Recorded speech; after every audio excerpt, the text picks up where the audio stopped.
ลาวเวียดนามสายพอพันมิตรภาพอันยิ่งใหญ่และความสามัคคีแบบพิเศษการร่วมมือระหว่าง2ประเทศนับมือนับแน่นแฟนมีประสิทธิผลทั่วขอบเขต2ฝ่ายได้สนับสนุนซึ่งกันและกันผ่านพาความท้าทายเดือนกรกฎาคม2024ในการเยี่ยมยามประเทศลาวของท่านประธานประเทศสาธารณรัฐสังคมนิยมเวียดนาม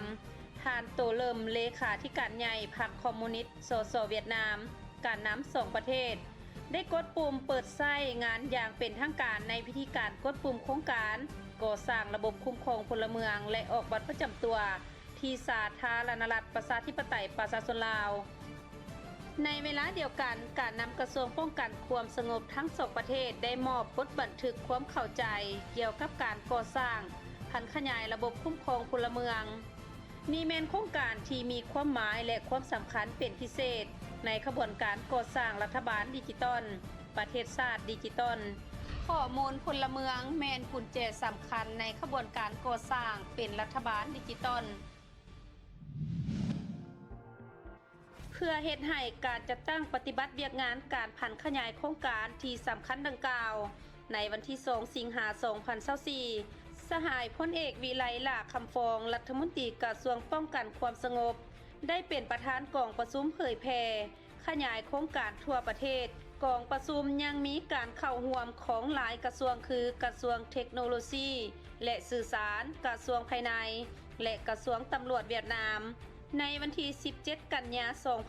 2024รัฐบาลได้ออกคำสั่งฉบับเลขที่16/นย.ในนั้นมอบให้กระทรวงป้องกันความสงบเป็นประธานประสานสมทบกับบรรดากระทรวงแขนงการที่เกี่ยวข้องเพื่อจะตั้งปฏิบัติพันขยายโครงการให้มีประสิทธิผลสูงประชาชนลาวจะได้รับผลประโยชน์คือปัจจุบันได้ออกแบบบัตรประจำตัวอิเล็กทรอนิกส์ฝังชิปแบบใหม่และเก็บกำข้อมูลแบบฟอร์มผ่านโทรศัพท์มือถือสามารถเป็นทางบัตรประจำตัวใบขับขี่บัตรประกันสังคมภาคธุรกิจจะได้รับผลประโยชน์คือยั่งยืนเจ้าของบรรดาสมาชิกผู้ใช้บริการโทรศัพท์เคลื่อนที่ลดพรความเสี่ยงของข้อมูลที่บ่ถูกต้องและลดพรอัตราที่กลุ่มคนบ่ดีนำใช้ก่อเหตุการณ์ที่ผิดต่อกฎหมายจัดตั้งสำระเงินทางออนไลน์ดำเนินธุรกิจในรูปแบบสภาพแวดล้อมอิเล็กทรอนิกส์รัฐบาลจะได้รับผลประโยชน์จากการสร้างฐานข้อมูลคือข้อมูลของพลเมืองที่ได้รับการคุ้มครองสำเนาและปรับปรุงเป็นปกติจากฐานข้อมูลพลเมืองมีความเป็นเอกภาพในการคุ้มครองข้อมูลการวางแผนนโยบายการปฏิบัติขั้นตอนการบริหารให้มีความสะดวกง่ายดายประหยัดงบประมาณแห่งรัฐประหยัดงบประมาณในการพิมพ์บัตรประกันสุขภาพบ่จำเป็นต้องถือเอกสารหลายอย่างเพิ่มดัชนีความโปร่งใสก่อสร้างพื้นฐานการบริหารแบบมืออาชีพทันสมัยและโปร่งใส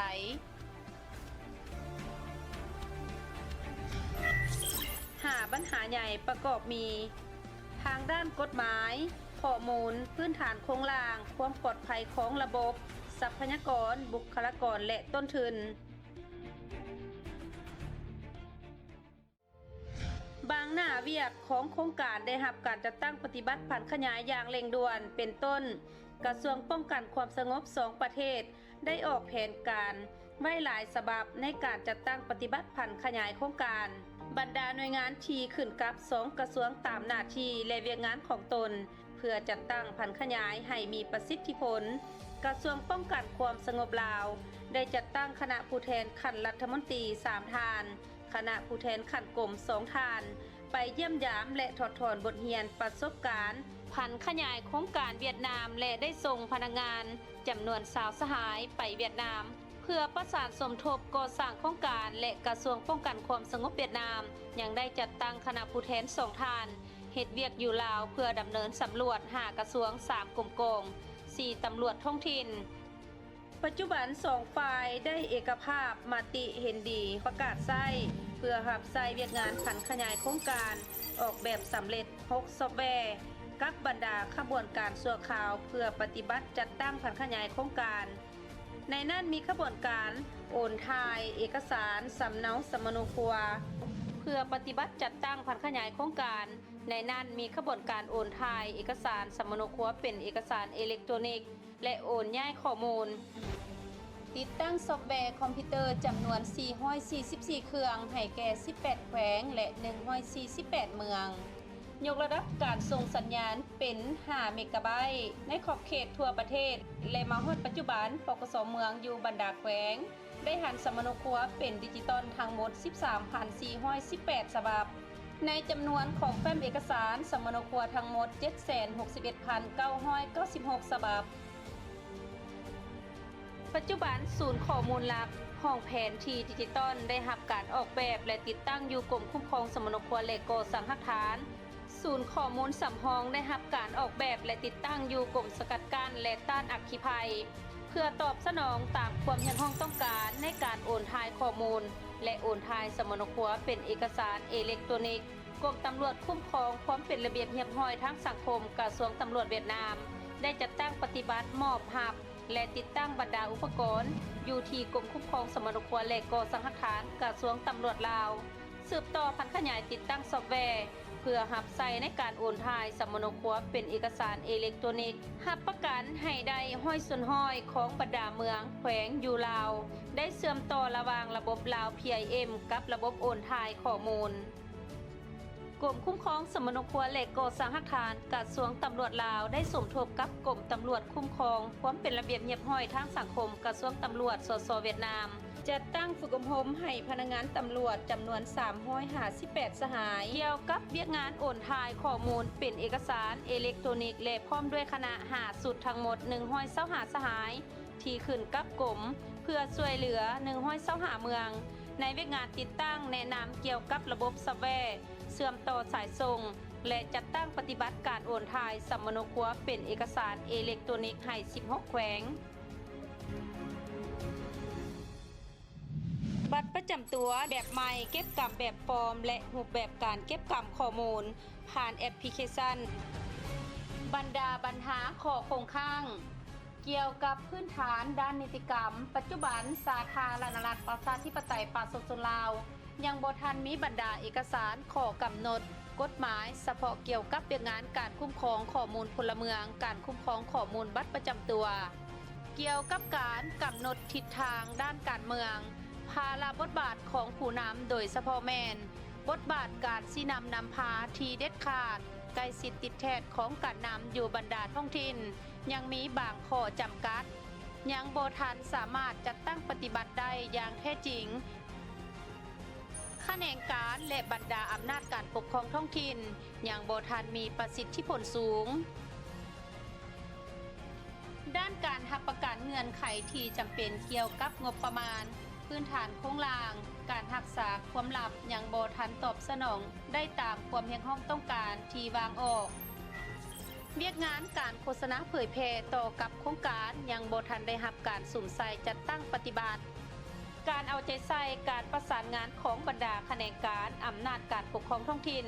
ยังบ่ทันมีประสิทธิผลการรับประกันเงื่อนไขที่จำเป็นเกี่ยวกับการสนองงบประมาณพื้นฐานโครงล่างรับประกันความลับยังบ่ทันตอบสนองได้ตามความเรียกร้องต้องการสร้างอุปสรรคต่อความสำเร็จของโครงการบรรดาความเสี่ยงพื้นฐานด้านนิติกรรมบ่เพียงพอเพื่อจะจัดตั้งพันขยายโครงการบ่สามารถรับประกันการออกบัตรประจำตัวฝั่ง10ภายในเดือนมีนาคม2025และการมอบหับระบบคุ้มครองพลเมืองและบัตรประจำตัวภายในเดือนกรกฎาคม2025บ่สามารถรับประกันด้านพื้นฐานโครงล่างด้านความสงบปลอดภัยข้อมูลเพื่อให้บรรดาภาคส่วนที่เกี่ยวข้องเชื่อมต่อเข้ากับระบบคุ้มครองพลเมืองและบัตรประจำตัว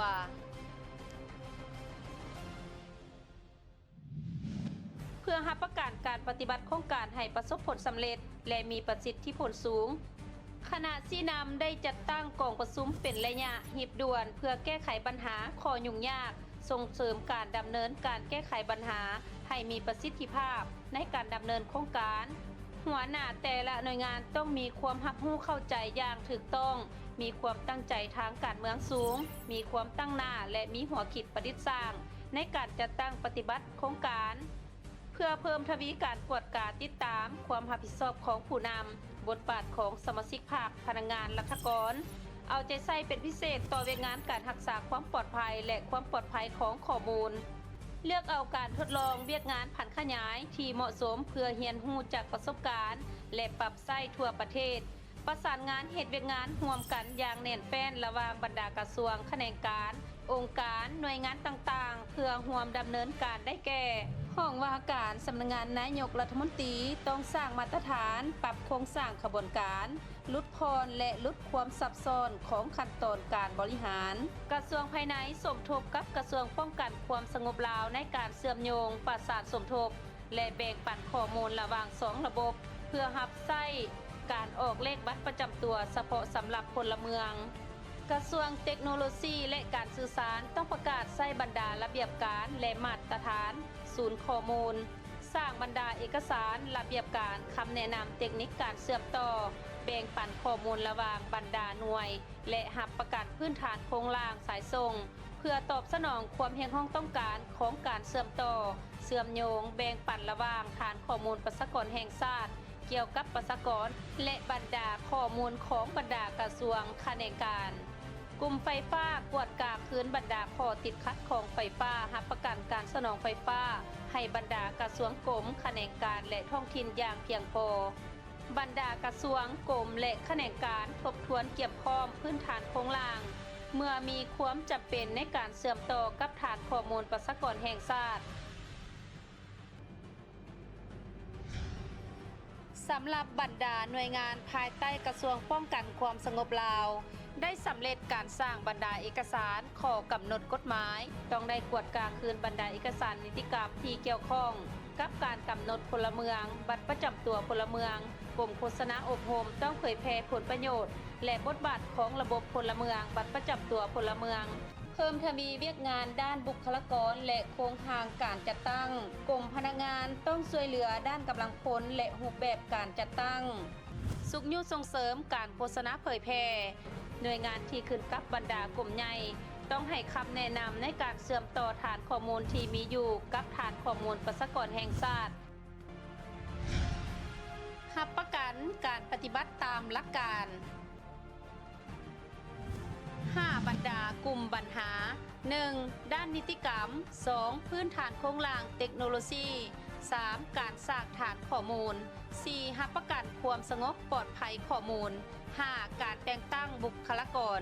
4. การจัดตั้งอย่างเป็นปกติจัดตั้งผันขยายหอบด้านตั้งแต่ขั้นศูนย์กลางลงฮอดท้องถิ่นก็คือจนถึงขั้นบ้าน 3. ด้านคุณค่า 1. สังคมมีความสิวิไล 2. การพัฒนาเศรษฐกิจ 3. สกัดกั้นด้านอาชญากรรม 2. ด้านความรับรู้ 1. มีความรับรู้ที่ถูกต้อง 2. มีแบบแผนวิธีแก้ไขที่สร้างสรรค์ 1. การตัดสินใจผู้นำพาจะแจ้งบุคคลจะแจ้งเวียกงานจะแจ้งเวลาการกวดกาติดตามปี 2024 หาปี 2025 จะต้องได้สุ่มใส่จัดตั้งปฏิบัติโครงการให้สำเร็จภายใต้คำขวัญมีหัวคิดประดิษฐ์สร้างกล้าคิดกล้าทำกล้ารับผิดชอบโครงการก่อสร้างระบบคุ้มครองพลเมืองและออกบัตรประจำตัวที่สาธารณรัฐประชาธิปไตยประชาชนลาวจะเป็นเส้นทางที่ยุ่งยากแต่ผลที่ได้คือความสุขของประชาชนความเข้มแข็งและความเจริญรุ่งเรืองของประเทศลาวการปฏิบัติโครงการให้ประสบผลสำเร็จถือเป็นเวียกงานการเมืองสำคัญได้รับการสนใจเป็นพิเศษจากทั้ง2 ภาค 2 รัฐบาลและ2 กระทรวงป้องกันความสงบของ2 ประเทศ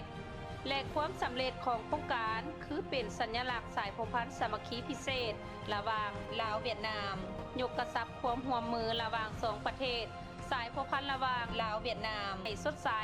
และแน่นแฟ้นมั่นยืนตลอดไป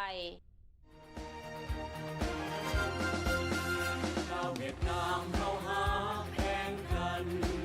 แต่ดึกดำบรรพ์มานานพันปีเราดื่มน้ำของกองดองสามัคคีสองสาที่เราเคยมี